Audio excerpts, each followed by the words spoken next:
Plano ng Electric Vehicle Association of the Philippines na lumikha ng mga electric jeepney kapalit ng mga lumang jeep.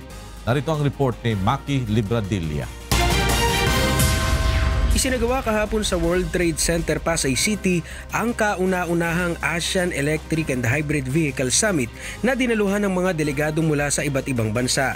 Kabilang sa tinalakay dito ang paglikha ng mga e-jeepney kasabay ng PUJ Modernization Program ng pamahalaan kung saan nakatakdang i-phase out ang mga lumang jeepney para palitan ng bago.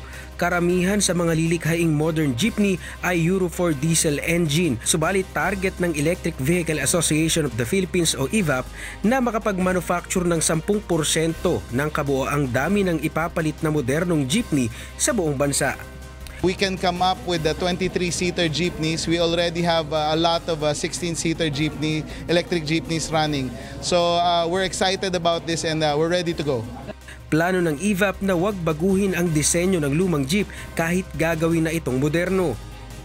But I still believe that the iconic design of the jeepney, the snippets of the design, the salient factors of the jeepney design will still be there, no? Kasi hahanapin niya ng ating mga kababayan. Modern siya pero ano pa rin, traditional at the same time. Ayon sa EVAP, di hamak na mas tipid sa maintenance ang mga e-jeepney at environment friendly. Samantala, umuusad na ngayon sa Kongreso ang Alternative Fuel Vehicles Incentives Bill.